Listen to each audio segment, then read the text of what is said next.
Sorry, saya lupa nge-record. Nah, itu juga menjadi catatan untuk teman-teman ya. Kemudian apalagi pertanyaannya terkait LOI?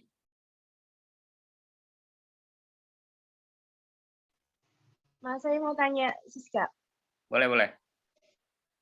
Mas, tadi kan saya kendalanya di umur kalau misal mau ambil yang jangka panjang, pendidikan jangka panjang. Tapi tadi Mas Hendy menyarankan barangkali bisa untuk yang program jangka pendek.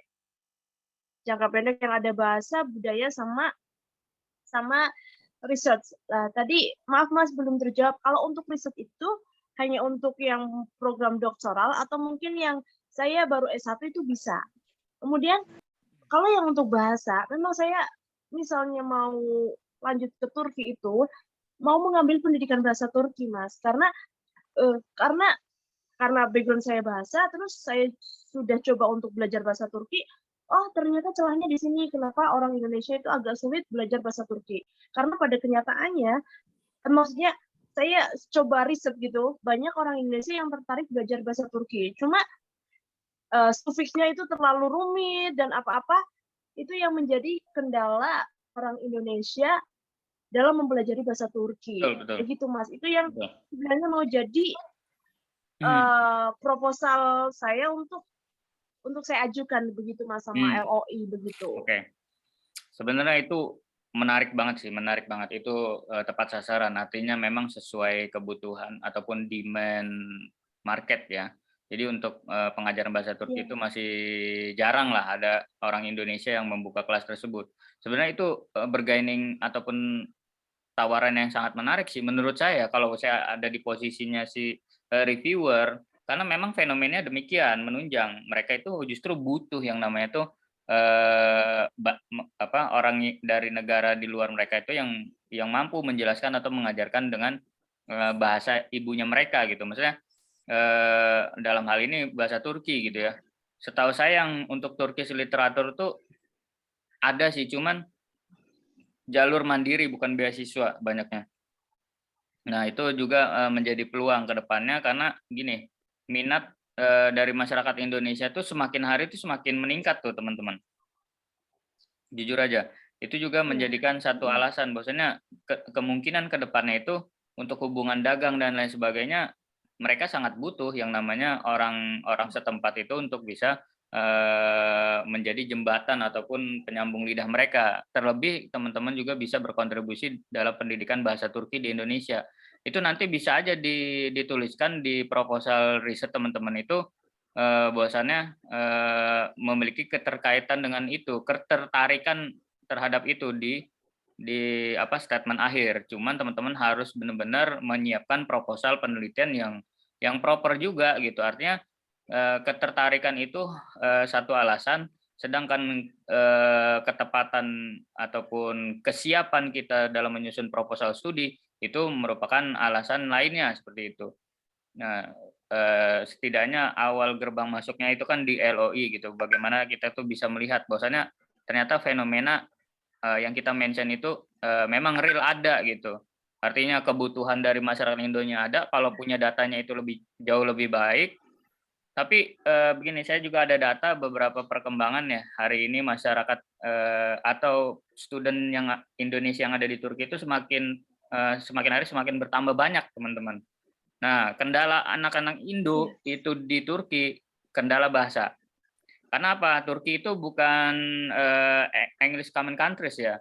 Jadi masyarakat sini tuh umumnya pakai bahasa Turki, nggak pakai bahasa Inggris gitu, teman-teman. Kalaupun ada universitas yang mengantarkan pakai bahasa pengantar Inggris, itu 30%, pasti porsinya tuh 30%, 70%. Jadi kebanyakan orang Turki itu nggak bisa bahasa Inggris gitu. Itu juga kenapa sebenarnya bahasa Inggris itu hanya dibutuhkan ketika teman-teman tuh submit persyaratan aja gitu, kayak nulis letter of intent, proposal study, itu memang bahasa Inggris. Sisanya nanti teman-teman tuh selama 1 tahun itu belajar bahasa Turki, Tomer seperti itu. Menurut saya sih kalau misalkan kendala umur baiknya sih pakai alternatif lain itu seperti program riset itu gitu kan. Atau sebenarnya kalau untuk kayak misalkan pertukaran budaya itu setiap tahun tuh ada itu, tapi kayak student exchange kayak gitu, antara Indo dan Turki itu ada setiap tahun gitu. Kalau nggak salah itu 12 hari atau 1 bulan ya seperti itu. Itu programnya mereka itu setiap tahun ada itu anak-anak Indo yang apa, dapat pertukaran pelajar seperti itu. Nah, itu mungkin beberapa Mas, alternatif. kalau untuk yang program riset itu bebas ya Mas, nggak mesti harus lulusan S2 atau S3 tadi saya yang tanyakan itu. Sebenarnya nggak ada ketentuan S2, S3 ya, tapi dia udah punya proposal riset. Ini kelihatan nggak nih teman-teman? Saya share screen. Kelihatan. Nah, ini ada alternatif sih teman-teman. Ini kan yang sebelah kiri 2 ini beasiswa nih teman-teman. Nah, kalau yang sebelah kanan ini tuh jalur mandiri ya. Jadi yang kita bahas kan hari ini tuh sebelah kiri ini. Turki Bus Lare itu populasinya kurang lebih 7% mahasiswa Indonesia yang ada di Turki. Dari 2.800 mahasiswa yang ada, hanya 7% yang mengakses menggunakan Turki Bus Lare karena memang cukup kompetitif dan agak susah gitu ya untuk diterima di Turki Bus Lare itu. Nah, kemudian yang kedua ini alternatif untuk teman-teman yang memiliki background agama dan lain sebagainya. Mereka juga menyediakan beasiswa ya terkait agama seperti misalkan tafsir, Al-Quran, hadis dan sebagainya. Karena ini dikeluarkan beasiswa ini tuh dari Kementerian Agama Turki, Diyanet Busları namanya seperti itu. Dan itu populasinya kurang lebih 10%. Karena banyak anak-anak pesantren itu yang memang mengakses pendidikan di Turki gitu kan. Mereka mencoba beberapa jalur gitu kan. Karena misalkan ini tahap pertama tidak lolos, dia coba TDV karena ini rentang waktunya juga cukup jauh. Nah, sebenarnya begini, urutannya YTB, baru kemudian buka YOS, kemudian baru beasiswa Diyanet seperti itu. Kalau yang mau daftar secara mandiri ini buka sepanjang tahun nih, yang University Submission. Nah, anak-anak Indo itu banyak yang mengakses jalur terakhir ini gitu. Ini porsinya lebih dari 70%. Jadi teman-teman punya banyak alternatif sebenarnya. Walaupun di tengah-tengah ini sebenarnya ada student exchange, tapi nggak lama, nggak nyampe sebulan kalau nggak salah itu. Karena itu hanya interaksi budaya aja sebenarnya itu. Nah, itu ini tanggal-tanggalnya dan bulan-bulannya nih teman-teman. Nah, karena memang hari ini kan kita hanya berfokus di Turki Bus Lare, tapi saya juga sedikit mention sebenarnya ada banyak yang bisa kita akses. Ini sebentar lagi Zoom meeting kita akan berakhir, tapi nanti kita bisa masuk lagi ya teman-teman ya, nggak apa-apa karena ini bukan premium gitu, karena yang tadi yang premium saya nggak bisa share screen. Nah, kemudian ini titik persebaran nih masyarakat Indo yang ada di Turki nih. Setidaknya ada di 13 wilayah nih teman-teman nih. Nah, jadi jumlah yang paling banyak itu di wilayah saya di Sakarya itu kurang lebih 393 mahasiswa ya. Pertumbuhannya cukup signifikan dan ini beberapa fakta menarik tentang sebenarnya berapa sih rata-rata mahasiswa Indonesia yang diterima di program Turki Bus Lare gitu kan. Rata-ratanya itu 53 mahasiswa setiap tahunnya gitu. Dan yang perlu teman-teman ketahui untuk S3 itu rata-rata itu teman-teman saya semuanya itu dosen rata-rata, semuanya rata-rata dosen gitu. Jadi kenapa saya bilang kalau untuk S3 itu background activity akademiknya langsung dapat sama social activity-nya dapat karena yaitu dia udah bisa mention satu paragraf itu langsung dapat yang namanya background academic activity sama social activity-nya tuh insya Allah udah bisa menjelaskan gitu kan. Nah ini kemudian ini prosentase keminatannya, jadi porsi untuk anak S1 ataupun undergraduate itu memang more than 50% ya, artinya mereka mendominasi porsi dari penerimaan beasiswa tersebut gitu kan. Kalau PhD dan master itu jauh cenderung lebih sedikit, tapi master lumayan banyak sih 30% sebenarnya. Nah, untuk PhD itu 10%. Jadi memang tingkat persaingannya juga cukup sulit. Sebenarnya ini bukan hanya untuk mahasiswa asing. Nah, akan tetapi untuk warga negara Turki yang sendiri itu susah gitu untuk mengakses pendidikan PhD karena banyak serangkaian ujiannya gitu teman-teman. Jadi Itu kenapa juga sedikit. Nah, ini yang beasiswa riset ini jauh lebih sedikit nih teman-teman. Ini antara memang tidak ada peminatnya ataupun memang susah gitu. Karena begini, teman-teman tuh nanti reviewernya untuk proposal study itu semuanya dari kalangan akademisi teman-teman. Itu juga kenapa nanti dalam penulisan akademik itu gaya bahasanya ya memang akademik gitu. Karena yang mereview teman-teman itu untuk tulisan proposal studi itu dari kalangan kampus, dosen-dosen gitu. Itu juga kenapa nanti teman-teman perlu lebih strict lagi dalam memperkuat karakter akademik teman-teman di proposal study gitu kan. Nah, kemudian, nah ini jurusan-jurusan ini teman-teman nih. Kalau teman-teman itu punya mengarah ke jurusan teknik, engineering, nah teman-teman memiliki harapan yang jauh lebih besar daripada jurusan-jurusan lain seperti itu.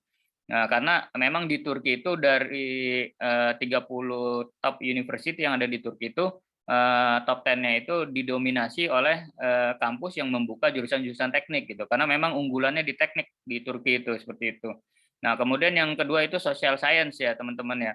Jadi nanti HI dan lain sebagainya ini masuk ke porsi yang cukup lumayan besar seperti itu. Kemudian disusul dengan kesehatan gitu ya. Nah, kemudian ilmu kesehatan itu sebesar 17 itu juga berdekatan dengan arts dan human science gitu. Jadi banyak juga. Nah, untuk business and management itu porsinya relatif lebih sedikit, tapi nggak menutup kemungkinan ya nilai-nilai yang kecil itu sebenarnya banyak orang yang apa ya pesimis justru karena pesimis itu nggak ada yang daftar itu bisa juga seperti itu.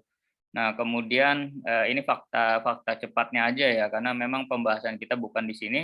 Nah, ini yang juga long term ini yang sebelah kiri, undergraduate, master, dan doktoral, dan short term ini D3 ya, D3, D4.